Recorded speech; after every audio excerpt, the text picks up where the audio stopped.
Friends, कुछ करोड़ में आपका हार्दिक स्वागत है। इस वीडियो में हम जानते हैं अरावली माउंटेन रेंज के बारे में, अरावली पर्वत श्रृंखला के बारे में हम जानते हैं। तो देखिए, अरावली पर्वत श्रृंखला जो है गुजरात के पालमपुर से लेकर दिल्ली के मजनू का टीला तक फैली हुई है। ठीक है, यानी कि गुजरात के पालमपुर से और दिल्ली के मजनू का टीला तक फैली हुई है।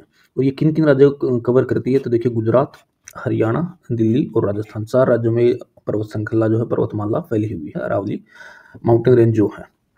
जहाँ तक मिनरल्स की बात अगर की जाए तो देखिए, खनिज पदार्थ की बात की जाए तो लेड यानी कि सीसा, जिंक यानी कि जस्ता, सिल्वर यानी कि चांदी यहाँ मुख्य रूप से पाए जाते हैं। अब अरावली पर्वत श्रृंखला जो है उसकी सबसे ऊंची जो चोटी है वो माउंट आबू में गुरु शिखर है। अब गुरु शिखर की ऊंचाई अगर बात करें तो 1721 मीटर ऊंची गुरु शिखर चोटी है, जो कि अरावली पर्वत श्रृंखला की सबसे ऊंची चोटी है।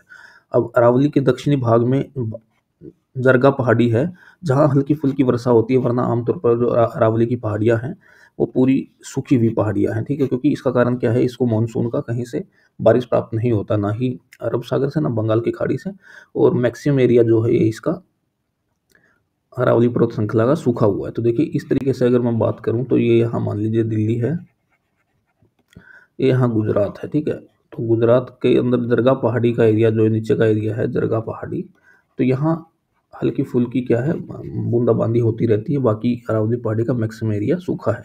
तो ये आपको याद होना चाहिए, गुजरात पालमपुर से लेकर दिल्ली मजनू का टीला तक फैली है ये, और गुजरात, हरियाणा, दिल्ली, राजस्थान 4 राज्यों को कवर करती है। मुख्य इसमें खनिज की बात करी जाए तो लेड, जिंक, सिल्वर होते हैं। और अरावली पर्वत श्रृंखला की सबसे ऊंची चोटी माउंट आबू में गुरु शिखर है। ठीक है, और अरावली के जरगा की पहाड़ी में ही थोड़ी थोड़ी हल्की फुल्की वर्षा होती है। बाकी जो अरावली की पहाड़ियाँ हैं मुख्य तौर पर सूखी हुई पहाड़ियाँ हैं।